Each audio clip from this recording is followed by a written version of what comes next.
Direct from Foxborough, Massachusetts, the gem of Norfolk County, and taped at the studios of Foxborough Cable Access. It's Foxborough Central. And here's your host, Bob Hickey. And welcome to another great episode of Foxborough Central. You heard the man, I am Bob Hickey.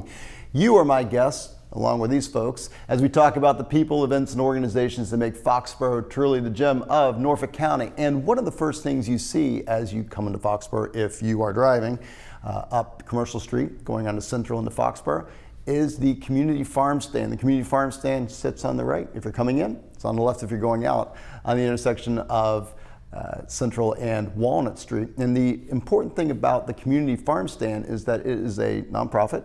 It supports our discretionary fund, but how does it get there? We always drive by, maybe pick up some corn, but who actually runs this fine organization? Who makes all that food get there, and who makes sure that the money goes where it's supposed to go? That's what we're going to find out today, as I'm joined by a plethora, using my nickel thesaurus, a plethora of people, plethora also, if you want to pronounce it correctly. I'm introduced by Michael Goronsky. Michael Goronsky, who is the, who along with his wife, Michelle, are very important people here with the farm stand. This year, it's been a very, we'll call it a rebirth, if you will. Many of us who drive by have noticed this, I won't call it a small red structure, but it looks like a huge barn, has sprouted where in the past there has been the removable trailer. So that is a huge, huge win, I would think. And I understand you were responsible for making that happen. Well, I was one of the instrumental persons in coming up with the, the design of what we were actually looking for, because it actually, started when we had the incident over the winter with the vandalism of the old stand, and with the Facebook and everybody getting word out that we wanted to do something to replace the existing one, because it's been 20 years plus that that old girl has been sitting there rusting out the chassis and getting every winter a little bit less more functional. Mm-hmm. So, and we always needed to have some kind of system out there to keep the vegetables cool, to keep those fruit flies down. So let's talk about that. So this isn't just the barn. There's power, there's refrigeration. Yes, we have, it's a 8 by 12 cooler inside, so we're able to keep the vegetables at the proper temperature and the fruits, which we, for years, been relying on donated air conditioners. From anybody had an old air conditioner, they donated it to the farm stand, and we brought it down. And those things, they keep the temperature down to 60, but some vegetables do require to get us down into the 40s to be maintained at the proper temperature. It's one of those things where so much, and as with most volunteer opportunities and most projects, you have a maturation. And when the project was first started by Whitey Vanderboom, Whitey Vanderboom many years ago, it was one of those works of love, and it was started by the Knights of Columbus, and it was to support the discretionary fund, correct? Mm-hmm. And as the years have gone by, it's interesting to see how the project has morphed, because now it's a community project, and I suppose that's what we're going to talk now with Michelle, who I understand is the drive behind the volunteer coordination and moving all the shifts to where they need to be. And tell me what you do. Actually, Lori... I'm going to be corrected here. It's always good. Lori Bubenzik is in charge of all of our volunteers this year, and it's been a wonderful experience for me to see someone take the reins and do such an amazing job at it. We have a volunteer spot, which everybody can sign up for a shift, and so it's allowed us to get more of the community involved, because in the past it's always been you have the same shift for 2 hours the same day, and not everybody can do that in the summer because it's the vacation thing, and people get sick, and Lori's been amazing at getting everybody there and make sure we have coverage, because what you don't realize is that we probably have 100 plus volunteers, and volunteers is what makes the stand run. The team that kind of orchestrates everything behind the scenes, they're also very important too, but the volunteers are there day in and day out all summer long, and without them we would be nothing. It's an incredible amount of manpower if you think about it, because you're open. I see open when I leave, and I see open when I come back. So to have that type of coverage in 7 days a week, and it's more than just single staffing, I imagine. So we usually have 2 to 3 people, Right. and what I love about it too is that we've had so many new volunteers this year, unlike the past years, which has been the same people that have been doing it for 15, 20 years. But to see the 2 generations mesh together, and the younger folks are learning so much from our older volunteers that have gone through so many different things. They know about the history of the town, and it's seeing that sharing is really quite wonderful. And then I think what's also important too, the biggest shift that's happened this year, and a lot of it was because of the new temporary building structure that can be moved. It caused us to put a committee together, which we never had before, and we felt it was important to get a group of people together of different expertise and come up with a way that we could best service the community and give back. Well, it does seem as though this new structure is significantly, I won't say improvement, because the other one did a great job for what it was supposed to do, but it seems as though the project itself has really expanded to become more permanent, or give it at least a more permanent feel. I think all of us who live in Foxborough have greatly appreciated the fact that this farm stand is always there, and that it is giving back to the community, and so we feel good, I do, about purchasing and using that. But the project itself seems like it's really matured, and it's now at another level. Well, it started as, what are we going to do, because we need the cooler, because we had the damage to the existing one, and we were going to use Rachel's frog tossing trailer she wanted to donate. So the first step was to look at renovating that, to turn that into a walk-in cooler. And we started looking at the costs associated with doing that. And then, the momentum of donations was just unbelievable, that we're at the point now of saying, well, if we renovate this trailer and all these people donated money, we're going to have this 20, 30-year-old trailer sitting on the site, and people are going to say, whoa, hey, where did my money go? And we're like, oh, nice, very nice.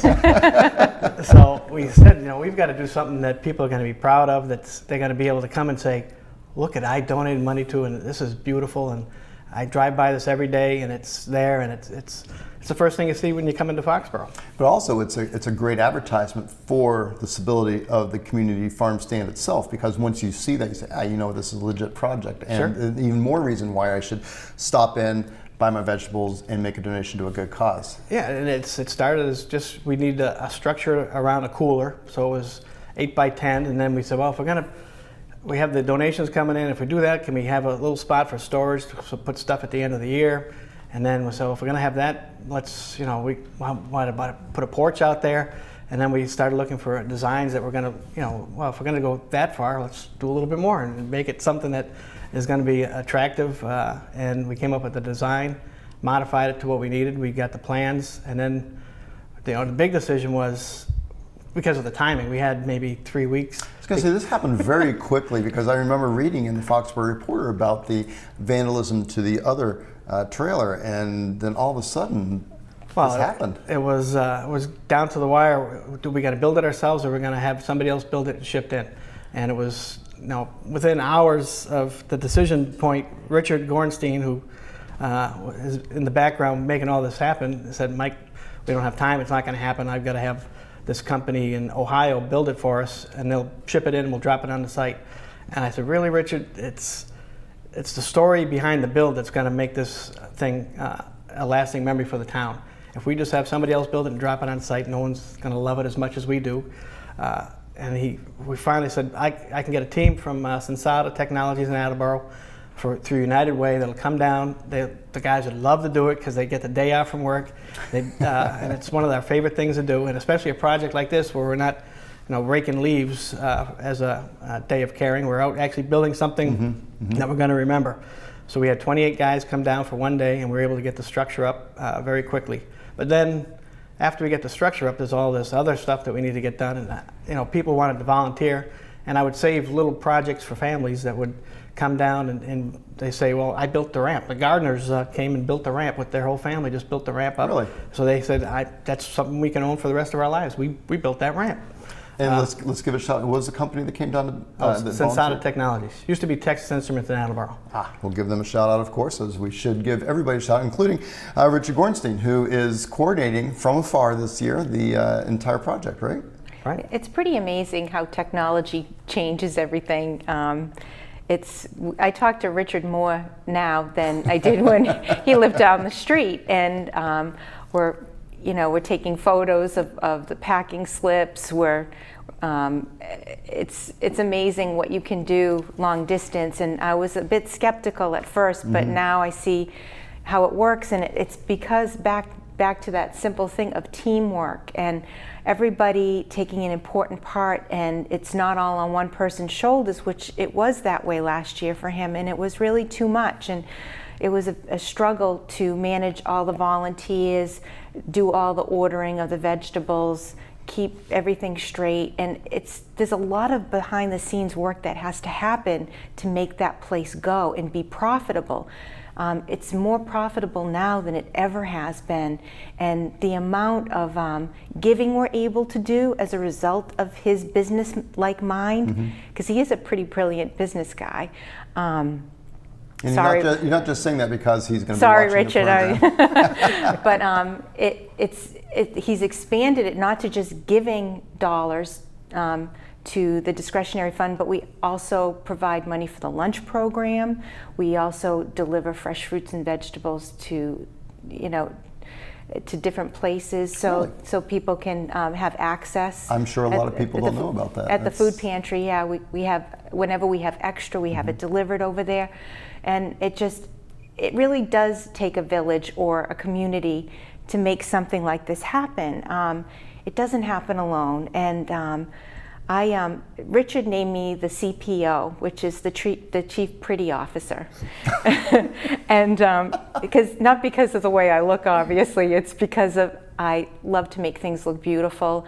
I have an advertising background, and so I designed the new logo, and with Liz and Scott Hall, we repainted the sign, and they've been hugely instrumental and behind the scenes helping out as well, and doing the marketing for it, making sure the signage and the way the place is laid out is attractive, and then working with Rachel to try to breathe some life into the farm stand, because as you said earlier, we've always known that it's there, but you'd be amazed how many people haven't been there in years because they just drive by it. They're just so used to it being there. And before we repainted the sign and redid the logo, it was even worse because it was peeling and cracking, and you couldn't even read it. And I remember when that sign was first put up, and it was, it's new, and then you take the sheen off the new, and then it's kind of just there. So you're right, it's rebranding. I like the term Chief Pretty Officer.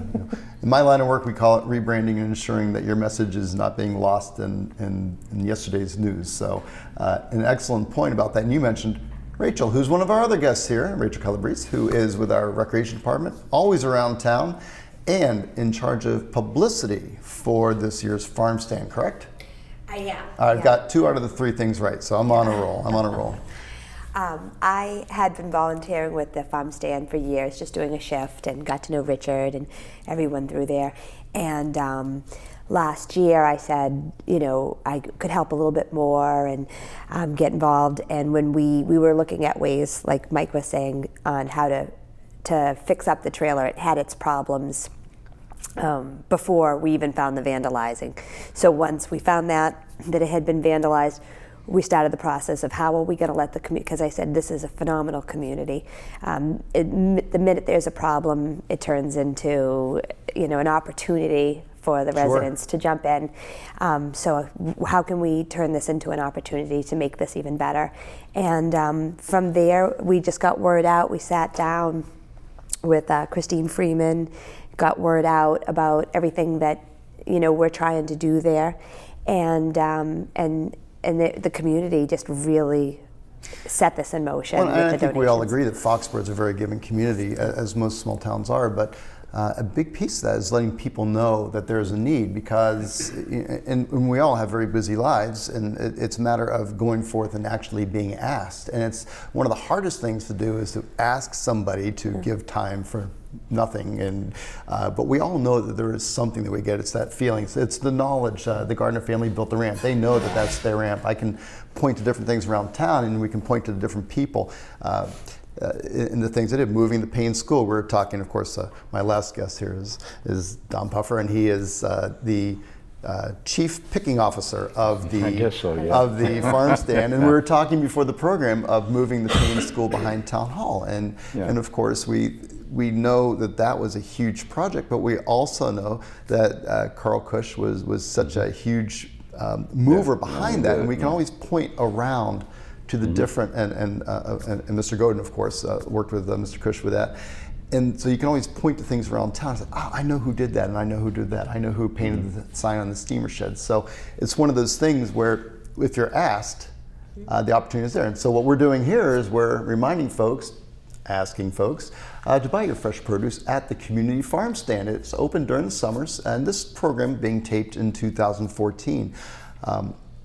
There is always going to be early spring, summer, and then fall vegetables that are open. And what's the season for the farm stand to be open? We're actually going, because of our new structure, we're going to be able to stay open for a few more weekends. So the first 3 weekends in October will be open. We're still deciding on the times. It'll be a smaller time. Are we doing pumpkins? Oh yes, we'll have pumpkins. Foxborough, get your pumpkins at the community farm stand. You heard it here first. And we'll have corn stalks and our homegrown butternut squash, which Don is working on right now, as well as there's going to be some new and fun, surprising things happening in October. So stay tuned. You'll see it in the Foxborough Reporter, some of the wonderful things that will be happening. And it just gives us a way to extend the season a little bit longer because we have the structure. So the tent will be down, but we'll still be there on the weekends. And I'm going to talk to Rachel in a few seconds about how to get in touch and how to learn more. But now I want to talk to my favorite piece of the program, which is farming. Yeah. Mr. Puffer, how is the farming going this year? We've had very good weather. Things are working well. One of our favorite crops is zucchini squash. For some reason, the squash and that ground are very compatible. Really? And we always seem to have a bumper crop of that. The yellow squash we've done very well with this year compared to last year. Last year, everybody in the area had trouble with the yellow squash because they kept trying to pawn us. The suppliers, when we ran out, kept bringing us this yellow zucchini hybrid. You know? But no, it was just a tough year last year compared to this year. Tomatoes have done very well this year. Cucumbers have done well. So sounds like it's been a good year then. The only bad thing this year was we got a little visitor up the back end in the second planting called a woodchuck. Oh. And he's avoided our traps. We've got haverhart traps all over the place. Oh yes, we wouldn't want to hurt the poor woodchuck. Yeah, you betcha. You betcha. Let's be real sweet. But no, seriously, Earl was involved with that with me, Earl Ferguson. And Earl Ferguson, of course, long time he says, runner of that. Yeah, I think we scared it away. He ate all our last planting of beans. But the beans are coming back, so we might have some late beans in October, hopefully. So you're saying Earl Ferguson was able to scare away the woodchuck? Yeah. All right. It must have been that hat. Yeah, probably. Mr. Ferguson, if you're watching this, good for you. Rachel, so as people float along, and if they're not driving down Central Street to Commercial Street and see the farm stand, how can they learn about the farm stand? In so many ways, I guess, in Facebook. We have our Facebook page that Michelle's been instrumental in helping. So we have a lot of photos. No, wait a second. I'm very Facebook unfriendly. I don't know how to do Facebook. How do I get to your site on Facebook? It's what is it? Feeding Foxborough Community Farm Stand. Yeah. And you'll see a lot of photos from the building of the farm stand most Okay. recently, and specials and things of that nature. Paula Bishop has some beautiful photography on there too, from past seasons, and it's worth a look-see. There's also a link there for volunteers. Okay. If they'd like to volunteer, they just click on the link and it goes right to the volunteer spot. Yeah. Excellent. And Lori Bensick is coordinating the volunteers. See, I can be trained. I Yeah, can, she's got Sign Up Genius, and it's fantastic. This year I was late signing up. Like I always, when I got to it, everything had been taken up. I Really? could just grab a spot here and there. Wow. So things open up, and That's great. Yeah, it's a great problem to have. However, there's always a need for new volunteers. And you had mentioned Always. early in the program that sometimes you just have to sort of hit the reset button. Well, I'll say you have to hit the reset button and bring in a whole new, fresh group, because it is a lot of work. And people have been involved for 15, 20 years. And I'm an old Foxborough JC, and I'm no longer doing very much with the organization because I'm old, but also moved on to some different things, for example, cable access. And so you always have to have that new influx of blood coming in. So it sounds like you've had that, but of course, always could use more, right? Always could use more. Laurie will weekly put out an email that we're looking to fill some spots here and there, and everybody's been jumping in. It's phenomenal. So there's specials running in the Foxborough Reporter each week, specials running on the cable. They're telling what our specials are for the week. Yep. We have a slide on the community bulletin board, absolutely. Right, and the reporter's been fantastic being down there and taking pictures, and so that's kind of basically the way to get in touch. Facebook or just pop in. I mean, there's always something going on down there. Andrea Christensen did a ton of recipe cards with lots of different ways to use the vegetables, even Earl's tomatoes, I think. Yeah, Earl's Ugly Tomatoes. Really? Yeah, we found a way. Earl's Ugly Tomatoes. They taste so amazing, but they just aren't very attractive. although I have to Kills say the this year Don has been amazing. He's been watching those You've tomatoes. you've prettied up the tomatoes a bit? Okay. He I am Well, you're the gonna kill a chief pretty myth, if I officer, may. so- Well, he takes them off the vine a little bit early, and he puts them in paper bags so they don't split now. So so the tomatoes look a million times better than they ever have, and it's because Don has spent so much time, you know. There's a myth that if you put a tomato in the window, it'll get ripe. Yes, but it also will get sour. But if you put it in a paper bag with the red apple, they seem to ripen very well. With a red apple. With a red apple. Folks at home, you heard it here first. This is an exclusive household tip from Don Puffer and your friends at Foxborough Cable Access. Tomatoes with a red apple in a paper sack. Yeah, the And you'll be apple fine. they Ethylene. emits some kind of a gas that gas. helps it. Well, now I'm learning a lot. So, okay. That's true. And this is, these are on recipe cards also that are down there. which To help I- folks who may be coming down and say, I don't know what to do with vegetables, I'm not going to buy them. But there's that publicity and also a little bit of push on it. So here's something you can do. And what's great too is because of our new structure, we have a small area that we have recipes in the recipe cards that are free of charge to give people ideas on. And what we did is Andrea and I put our heads together and said, okay, what are the harvests? When are they coming? Let's do at least 2 or 3 recipes per item that we harvest. And then inside that area too is we have local honey, we have local preserves by Connie G. Connie Gonsalve. And it's wonderful because everything is local. There's donated soap. By the way, Father Steve, we're not running out of the soap. Don't come back again and buy 21 bars of it. I've got a couple thousand left. So it's a wonderful area for people to come in and look at the community board, and it keeps all of those sundries nice and clean, and it's a nice little space. It sounds like your team did the absolute right thing then in making the structure the way you made it. It sounds like there's a little bit of vision there and a little bit of Yankee stick-to-itiveness. A lot of input from what the needs are and what the pie in the sky dreams of what they wanted. So it was just listening to the voice of your customer.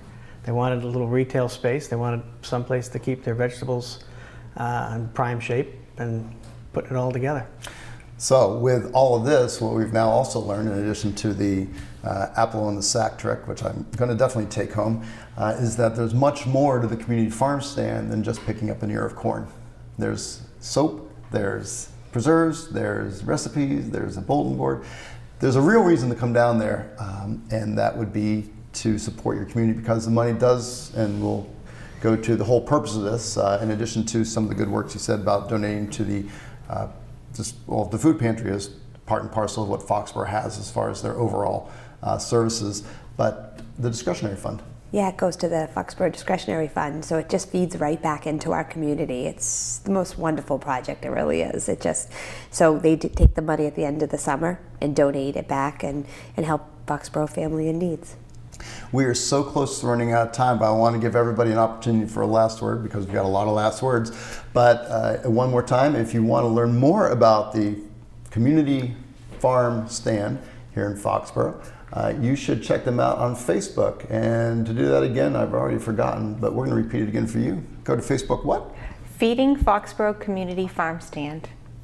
And you click on that and you become a friend.